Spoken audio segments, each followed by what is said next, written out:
అందరికీ నమస్కారం। నేను మీ గోపాల్ అయ్యంగార్। 15వ తారీఖు జూన్ నెల 2025 నుంచి 22వ తారీఖు జూన్ నెల 2025 వరకు మేషరాశి నుంచి మీనరాశి వరకు వారఫలం ఎలా ఉందో చూద్దాం। ఈ వారంలో ప్రత్యేకంగా సూర్యుడు మిథున రాశిలోకి రావడం జరిగింది। దీన్ని మిథున మాసం అని ద్రావిడులు పిలుస్తారు। అలాగే ఈ మిథునంలో సూర్యుడు, గురువు, బుధుడు సంచరిస్తున్నారు।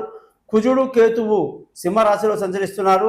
రాహు కుంభరాశిలో, శని మీనరాశిలో, శుక్రుడు మేషరాశిలో, చంద్రుడు వచ్చేసి శ్రవణ నక్షత్రం నుంచి అశ్విని నక్షత్రం వరకు అంటే మకర, కుంభ, మీన, మేషరాశి వరకు ప్రయాణిస్తున్నారన్నమాట ఈ వారంలో। మరి ఇది వచ్చేసి చవితి తిథి నుంచి దశమి తిథి వరకు, అలాగే ఆదివారం నుంచి శనివారం వరకు ఈ వారంలో మారినటువంటి గ్రహస్థితిని బట్టి 12 రాశులకు కూడా ఫలితాలు వేరేగా ఉన్నాయి। శ్రద్ధగా వినండి। ప్రత్యేకంగా దీన్ని నేను చెప్పాల్సిన అవసరం లేదు। thesimpleastrologer.com అని చెప్పే ఈ ఛానల్ని సబ్స్క్రైబ్ చేయడం మీ ధర్మంగా భావించండి। జ్యోతిష్యం కొరకు మీ date of birth, time of birth, place of birth నాకు పంపించండి। మీ 58 పేజీల జాతకం రెడీ చేసి మీతో 15 నిమిషాలు మాట్లాడి రికార్డ్ చేయించి పరిహారాలు చెప్పడం జరుగుతుంది। 100% మీకు రిజల్ట్ అనేది ఏ సమస్యకైనా ఉంటుంది। డేట్ ఆఫ్ బర్త్ లేని వాళ్ళు ముఖం కనిపించే ఒక ఫోటో, చేతి రేఖలు ఒక ఫోటో, మగవాళ్ళు అయితే కుడి చేయి, ఆడవాళ్ళు అయితే ఎడమ చేయి పంపించండి। మీ జాతకాలు రెడీ అవుతాయి। మీతో నేను 20 నిమిషాలు మాట్లాడి సింపుల్గా పరిహారాలు చెప్తానని హామీ ఇస్తున్నాను। అలాగే మీరందరూ కూడా మరొకసారి ఈ ఛానల్ని సబ్స్క్రైబ్ చేయడం మర్చిపోకండి। నమస్కారం, గోపాలయ్య।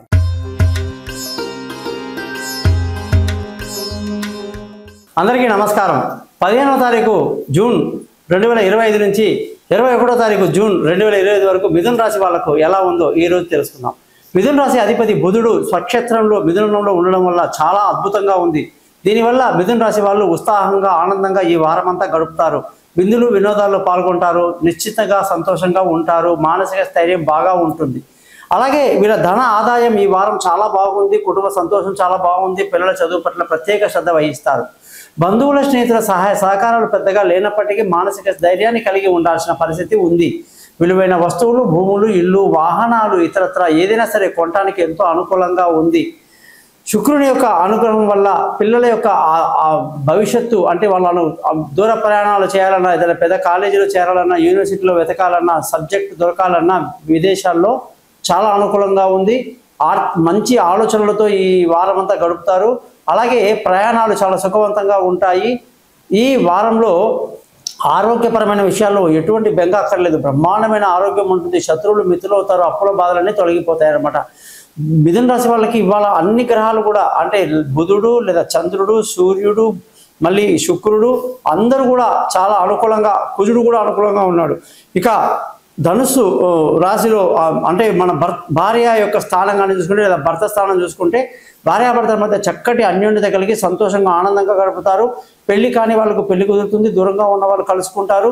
అలాగే ప్రేమికులకు కూడా చాలా అనుకూలంగా ఉంది, వివాహాలు తప్పకుండా జరిగే సమయం అన్నమాట। మరి మిథున రాశి వాళ్ళకి పార్ట్నర్షిప్లో వ్యాపారాలు కూడా బాగా కలిసి వస్తాయి।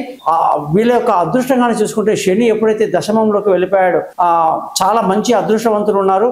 అలాగే అష్టమ శని ప్రభావం పోయింది కాబట్టి ఇప్పుడు వీళ్ళకి అదృష్టం బాగా కలిసి వస్తుంది। ముఖ్యంగా తల్లిదండ్రి, పెద్దలు, మామగారు, అత్తగారు లేదా గురువు గారి యొక్క సహాయ సహకారాలు వీళ్ళకి చాలా బాగుంటాయని చెప్పేసి కూడా మనం చాలా బాగా చెప్పొచ్చు।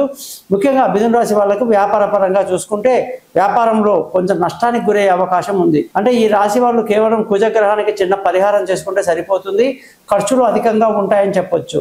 మరి కుజగ్రహానికి చిన్న పరిహారం చేసుకోవటం, బుధగ్రహం అంటే రోజు మహావిష్ణు సహస్రనామం చదువుకోవటం, ముఖ్యంగా ఈ విష్ణు సహస్రనామంతో పాటు ఒక లక్ష్మీ మంత్రము, అలాగే హనుమాన్ చాలీసా కూడా చదువుకోవడం అనేది ఈ రాశి వాళ్ళకి ఎంతో మంచిది। అలాగే ఇంకా ఎన్నెన్ని పరిహారాలు చేయాలి, ఏం చేద్దామని అన్ని విషయాలు కూడా మనం ఫోన్లో మాట్లాడదాం।